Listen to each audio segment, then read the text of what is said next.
रबीع الاول باندې نبی کریم صلی الله علیه وسلم پیدا شوی دی و جمهور محققین وای چې نه په 8 ربیع الاول باندې نبی کریم صلی الله علیه وسلم پیدا شوی تحقیقی قول دادی چې په 8 ربیع الاول باندې نبی کریم صلی الله علیه وسلم پیدا شوی دی د دې میاشتې کې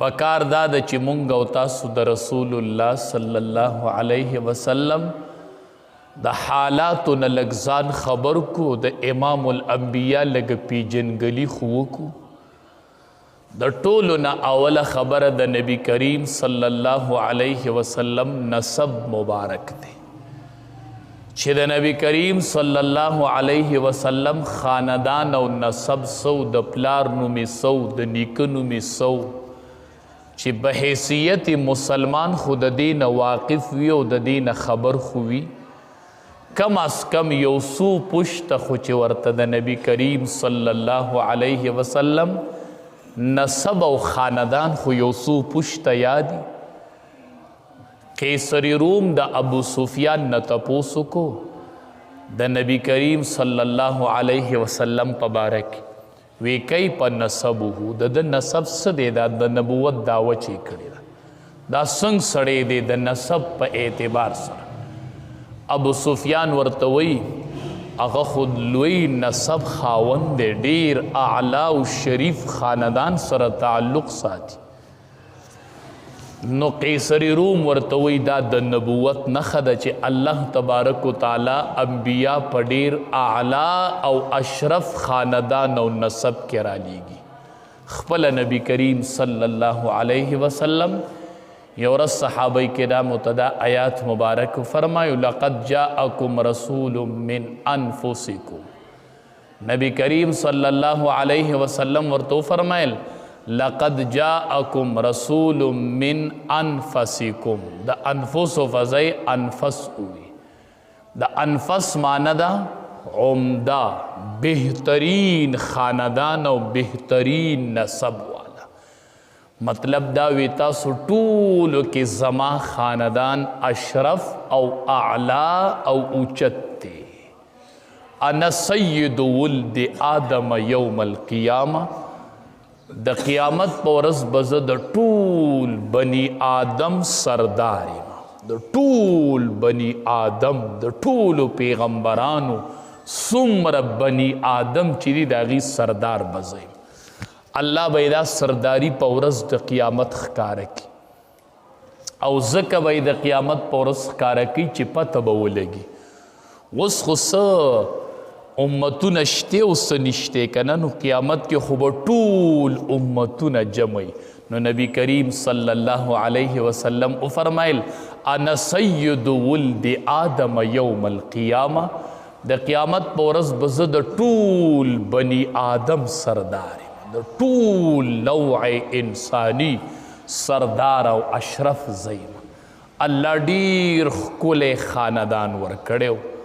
دیر خکل خاندان او نسب رب العالمین ورکڑ نبی کریم صلی اللہ علیہ وسلم صحابہ کرام تو فرمائل ویمان والد آدم علیہ السلام پوری زما پا خاندان کی بی نکاح رشتہ نوا یعنی زنا پاکی نوا زما چی سمر رشتہ دا دا نسب پاگی کی زنا نشتہ دے اگر طول دا نکاح اولاد دے ټول د نکاح اولاد دی دسی پاک نسب او پاک خاندان رب العالمین ورکړیو چې د نبی کریم صلی الله علیه وسلم نوالا د آدم علیه السلام پورې ویدي کې د زنا الواد پکې نشته ټول په نکاح پیدا دي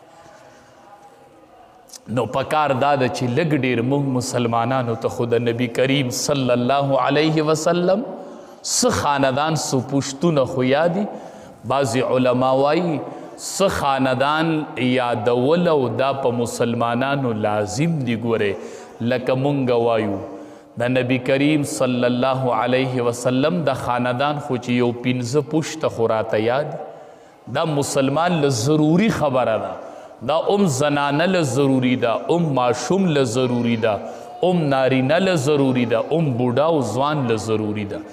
سیدنا و مولانا محمد صلی الله علیه وسلم. نو نبی کریم صلی الله علیه وسلم سردار زمونږ او مولا زمونږ محمد صلی الله علیه وسلم دا د نبی کریم صلی الله علیه وسلم نومو محمد صلی الله علیه وسلم. بیا درته وامم چې دا نوم وله چا ایښی او د څه په بنیاد یې ورله دا نوم محمد ایښی. نو د نبی کریم صلی الله علیه وسلم خپل نوم محمد صلی الله علیه وسلم د پلار نوم عبدالله، بیا هغه نوم د هغه د پلار نوم عبدالمطلب، بیا د هغه د پلار نوم هاشم، بنی هاشم او بیا بنی عبد مناف. مونږ به نسب داسې یادو محمد صلی الله علیه وسلم ابن عبدالله ابن عبدالمطلب او ابن هاشم او ابن عبد مناف. ټول به پنځه نومونه راشي.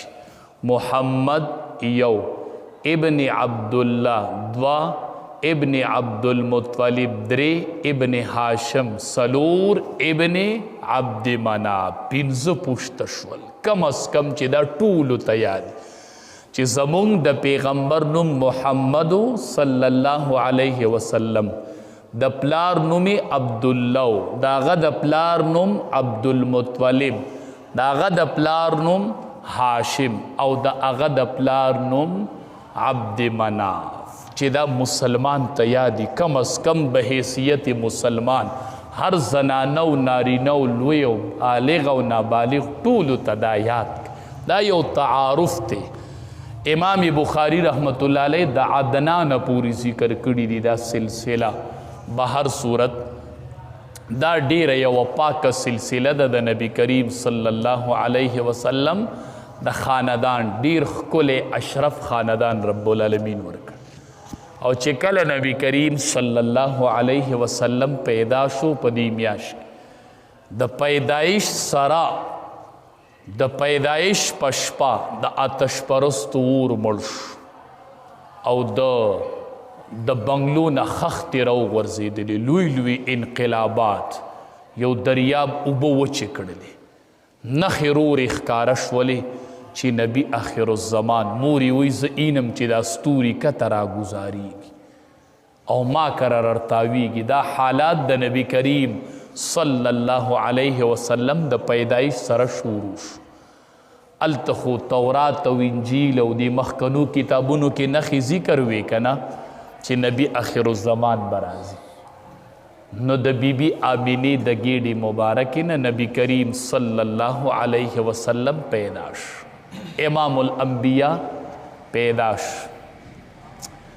عبدالمطلب چې دا بیا د په پرورش کې ځکه پلار خو وفات دی نو دا د نیکه په پرورش کې دی. د عبدالمطلب په پرورش کې چې کله اوومه ورځ رالله نو د خاندان او قبیله خبر کړله، عقیقه یې وکړله.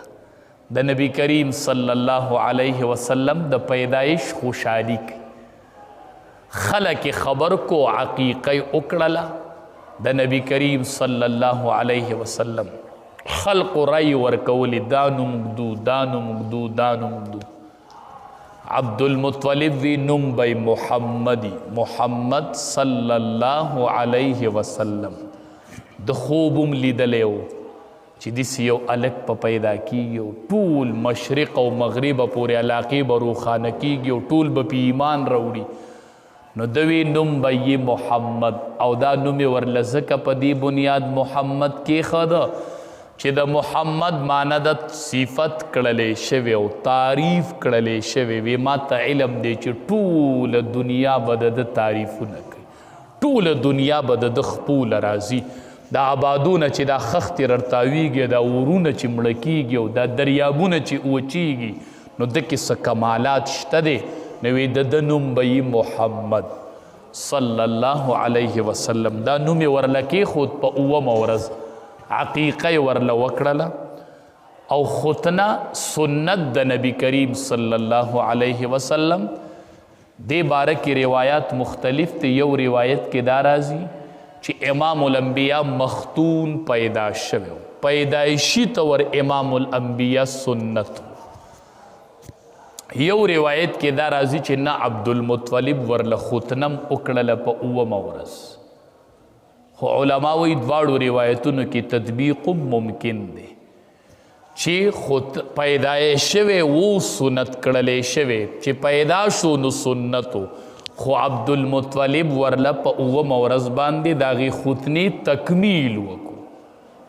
هغه هم یو سنت باندې عمل وکړو د ابراهیم علیه السلام سنت و دا ختنه، نو هغه ورلم وکړو لکه تکمیل او پوروالی ده وکړو. نور پیدایش شوی امام الانبیاء مختون. عجیبه نخې به خلقو لیدلې، عجیبه چې کله بیبي حلیمه وایي چې ما ورله کله د پیو مودی رالل او ما ورله پی ورکول د رضاعت دپاره، زما سره ما راوستو د پیو دپاره ما راوست چې زه به ورله پی ورکوم. یو یتیم بچی دی، ما د پیو مودی له راوست، پی به ما سره خوړل د پیو مودی وه چې نبی کریم صلی الله علیه وسلم د خپل رضاعي رور سره هغه رور یې ناګهانه راغې کور ته یې رامنډې کړلې او موږ ته یې وی راشئ یو 2 سپینو کپړو والا کسان رالل او زما هغه رضاعي رور یې سملو او سینه یې ورله وڅیرله، دنده یې ورله زړه په اوبو وینځو. وی موږ دواړو رامنډې کړې چې رالو امام الانبیاء ولاړ دی او یې رنګ یې تک زیړ دی، رنگ زیړ دی د نبی کریم صلی الله علیه وسلم. دیتا شق صدر وای، سینې ورله وی اوسیرله او بیا یې ورله وګنډله وی چې مونږ رالو د نبی کریم صلی الله علیه وسلم دا رنگ چې وکنه دا تک زیړ شوی. مونږ ترې نه تپوس وکړو، واقعه راته بیان کړله. دا ملائک راغلي، جبریل امین او میکائیل راغلي او ړی مبارک ورله د زمزم په اوبو باندې ووینځو، شیطانی وسواس ترې نه ختم شول، ډېر پاک زړه. یوه پیره ورله دقې موقع باندې شق صدر کړی، یوه پیره بیا نبی کریم صلی الله علیه وسلم غالبا د 12 کالو چې بیا ورله یو ځل دغه اپریشن وکړو شق صدر د سینې سیرل. بعضې کسان وایي دا شرح صدر و، شرح صدر سینه ورله لکه روحانی طور کوله وکړله، نه دا شق صدر و، باقاعده سینه ورله سیرلی وه، خیټه مبارک، زړه ورله به په اوبو وینځه. نو دویم ځل دا په 12 کاله په عمر کې شوی وه. دریم ځل چې ورته بیا نبوت میلاوېدو نو بیا یې ورله شق صدر وکړو. څلورم ځل چې واقعه د معراج پیښېدله نو بیا یې ورله شق صدر وکړو. سلور زلی امام الانبیاء له شق صدر کړو، ړه مبارک به ورله ووینځو او په دې ولو شاته د دې دوالو اوږو په منځ کې او دې چپ ولي ته نږدې یو مهر نبوت لګېدلی. علما وایي په هره خبره کې د الله حکمت دا مهر نبوت په دې ځای و لکه 2 ولو منځ کې، خو دې چپې اوږې ته نږدې و دلته بزعة ناشزة، دا د غوښې داسې ټوټه وه، د غوښې ټوټه وه داسې راوتلې وه، کبیزة الحمامة د کمترې د اګۍ مره وه، داسې راوتلې د غوښې ټوټه وه او لیکل شوي پې محمد رسول الله، محمد د الله رسول دی. دا بچا نه منو چې لمن به یې اوچته کړله او به یې کتل نو شاته به یې پې لیکلي محمد رسول الله. علما وایي دا چې امام الانبیاء پیدا شو نو دا پې لګېدلی، او بعضې وایي چې کله یې ورله اپریشن وکړو نو دی پې بیا وروسته ولګو. خو اکثر علما وایي تحقیقي قول دا دی چې دا پیدایشي طور و، دا مهر نبوت دا د پیدایش نه لګېدلی او په دې ځای الله ځکه لګولی و دې چپې اوږې ته نږدې. وی کله چې شیطان بنده ته وسوسه ورچي او داخلیږي نو هغه د دې ځای د طرف نه داخل او په هغه ځای ورله الله د نبوت یو سټیم لګولی، یو مهر لګولی او شیطان بدن نه نشو تلی. د شیطان هغه لاره رب العالمین بنده کړې و او یو مهر نبوت پې لګېدلی. صحابه کرام وایي مونږ چې به ورته کتل که نه نو کلر به یې بدلېدو، رنګ به یې بدلېدو، رنګ به یې بدل شو، کله ناکله به یې لیکلم بدلول او رنګ به یې بدلېدو چې مونږ به ورته وکتل د هغې مهر به کله رنګ یو شان او کله بل شان. نو یوه موقع شق صدر دغه د حلیمي بیبي د پویو موده چې وه هغې وخت کې ورله یو ځل شق صدر شي. یو ورځ دی د خور و د دې بیبي حلیمي لور و هغې ورته وی ما سره دا رضایي رور پرېږده چې زه ګډې بیزې سروم. هغې ورته وی نه زه در سره نه پرېږدم. ای پکې کمالات لیدلي وو ځکه چې کله دې ته میلو شو نو په دې باندې پراخي راغله، بیزو یې پی شروع کړله، ډېره پراخي پرې راغلې وه. نو دې کمالات لیدلي وو خو خور یې زوروره شوله د دې هغه لور د نبی علیه السلام خور نو پرېښوده ورسره چې بوی وستو راله واپس نو ورته وی بیزو لږ ټیم سر وکړو بیا ټولې بیزې دته راټولې شوې وي، دته یې کتل ټولې دته راټولې وي. نبي اخر الزمان و رب العالمین یو عجیب انسان پیدا کړی قربان. مونږ له نه نوم نه راځي چې نوم یې سو، د پلار نوم یې سو، د نیکه نوم یې سو. دا زما پیغمبر دی، ما له دوه درې پوښته نه دي یاد چې ما ته نوم یاد وې، ما ته د پلار نوم یاد وې، ما ته د نیکه نوم یاد وې،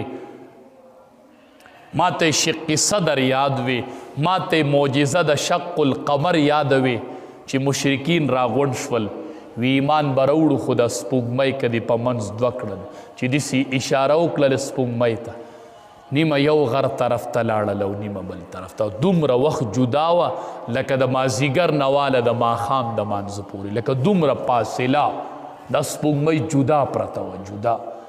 دوی ویې که دی مونږ له په دې سترګو باندې څه دغه کړی جادو کړی. نو یې زه چې کومې قافلې د کلي نه بار تلي دي نو چې هغه راشي د هغې نه به تپوس وکړو. ځه جادو خو چې سړی وکړي نو چې کوم خلق ناسي په هغې اثر وکړي، په بار خلقو خو نه کوي چې هغه قافلې راللې نو هغې ورته یو په پلانکي ټیم سپوږمۍ دوه ځله شوې، دوه ځایه شوې، دوه ځایه، نیمه یو طرف ته، نیمه یو غر طرف ته، نیمه جبل ابي قبیس طرف ته لاړله. نن امتیانو ته مونږ ته دا پته نشته دی نو ځان د تفصیلي سیرت نه خبره وی. نو دغه یې د پیو موده وه چې کله یې د پیو موده تېره شوله نو د عبدالمطلب چې دی د شام طرف ته سفر کو، شام طرف ته سفر کو، وی دی د ځان سره په سفر باندې بوزو. دی نه بوستو خو چې کله هغه روانېده که نه نو نبی کریم صلی الله علیه وسلم ته چې وکتل نو نبی علیه السلام خپه و لکه وی زه د سره ځم، ده به وسته نه خو نبی علیه السلام خپه و جو ده روان. لاره کوټې دی سفر باندې روان چې سفر باندې روان شو مخې ته ورسېدلو نو لار کې یو راهب سره میلو شول، یو نصراني راهب جرجیس نوم یې خو بحیره راهب نوم به تاسو دې کتابونو کې لیدلی دی، نوم اصل کې جرجیس خو بحیره راهب دای لقب او کنیت و په دې باندې مشهور. لار کې هغه ناسو خو تورات او کتابونه کتلی و که نه چې روت د هغې خپلې ګرجې نه او داسې پې نظر ولګېده وی هذا سید العالمین، هذا رسول رب العالمین یبعثه الله رحمتا للعالمین. چې ویلی ده وی هذا سید العالمین، دا خو د تمام مخلوق سردار راغې، دا خو رسول د رب العالمین راغې، دا خو به الله د ټول مخلوق د پاره الله رحمت را لېږلی. قبیله حیرانه شوله، ده ته وایي دې بحیره راهب ته وایي دا تا څنګه وپېژندو چې دا نبي اخر الزمان دی؟ وی تاسو چې د دې پورې ګاټۍ نه راکوزېدلی نو ما لیدلو چې هرې ونې او هر کاڼي به ده ته سجده لګوله او دا پیغمبر کېدی شي او دا بل څوک نشي کېدی، دا پیغمبر ته حجر او شجر سجده لګوي. ما چې به لیدل نو حجر بم په سجده پروت او شجر بم په سجده پروت، دې ونو بوټو ما لیدل چې سجدې لګولې، ما خپله ولیدل او دا نبي اخر الزمان دی. او چې بیا یې ورلسی کو مهر نبوت یې ولیدنه هغې باندې خو یې لیکلي محمد رسول الله. وی دا نبی آخر الزمان دی. وی زه تاسو له ډوډۍ کوم. ټولې قافلې له ډوډۍ وکړله. ګورئ د دې ماشوم په وجه، دی خو لا رکوټې ماشوم دی، نبوت لا نه دی میلو، چې ډوډۍ وکړله ډوډۍ له دې ټول رالل نو نبی علیه السلام ورسره نه و. دا بحیره راهب ورته وی هغه څه شو؟ وی هغه اوښان سري. وی صبر وکړئ چې هغه راشي، ما خو ډوډۍ د هغه دپاره، تاسو ټول مې د هغه په تب میلمانه کړي یې، دا خو ما هغه ماشوم لیدی دی تاسو کې، زه کوم اکرام کوم. ګورې نو دی ورته وی ټیک ته دی کې نبی کریم صلی الله علیه وسلم لا کم عمر ماشوم دی، خاپو نو د ځان سره ملګری کړی چې وی کتل ورته را روان دی او داسې وریه سپې د پاسه سورې کړی او را روانه. هدې ورته ګوري چې راورسېد که نه نو دا ټول د ونې سوري ته ځان له ناسو، دا قافله. او امام الانبیا چې راغی نبی کریم صلی الله علیه وسلم ماشوم دی نو لاړ د هغې سیټ ته داسې د دوی نه کېناست، چې سیټ ته کېناستو نو د هغې ونې هغه سوری لاړ په نبی علیه السلام ورغی. دی ونې ته ناسو سوري ته، امام الانبیا سیټ ته کې هغه سوری روان شو په نبی علیه السلام ودرېد. بحیره راهب ورته وی وم کتل چې دا نبی آخر الزمان دی، وم کتل چې دا د ټول آدم علیه السلام سردار دی د اولاد، وم لیده. خو سوال درته کوم دی شام ته مه پرېږدئ، په ده پسې خلق را روان دی قتلی یې. ګورئ هغې ته پته لګېدلې چې دی د پیدایش میاشت ته، نښې دي ورسره او کتابونه دي ورسره، خو دی ګورئ مه پرېږدئ. دی لا دا خبرې کولې چې یو څو کسه رالل د روم نه. ده ورته وی څه له رالی؟ وی مونږ اورېدلي چې دا میاشت کې به دی میاشت کې به هغه سفر کوي شام طرف ته او نبي آخر الزمان وي، مونږ یې د اوس نه ختمو. ده ورته وی چې الله پاک یو کار لیکلی چې دا به داسې کېږي، وی تاسو یې منع کولی شئ؟ وی نه. وی بس په دې نه قلار شئ، د دې خبرې نه واوړئ. او هغوی د ځان سره دیره کړل، وی ده ته بس هغوی مطمئن کړل چې ده ته به څه نه وایو. بیا ورته وی دی واپس کې دی ګورې بونه ځئ، دا مې درته رایې ده. بس کسان یې ورسره ملګري کړل او هغوی د سفر نه بیا نبی علیه السلام واپس کو. ځکه وی د ده نښې داسې دي چې په ده پسې خلق راوتې دی، هغوی خبر شوي دي. هلته به کتابونه کتل چې په دې میاشت کې به دې طرف ته سفر کوي. رب العالمین ورله ډېر ښکلی شان ورکړی و. هغې نه روپش بیا په بل کال ښه موده پسې بیا سفر کو. ابو طالب بیا عبدالمطلب وفات شو او دی ابو طالب ته وفات شو. نیکه وفات شو عبدالمطلب.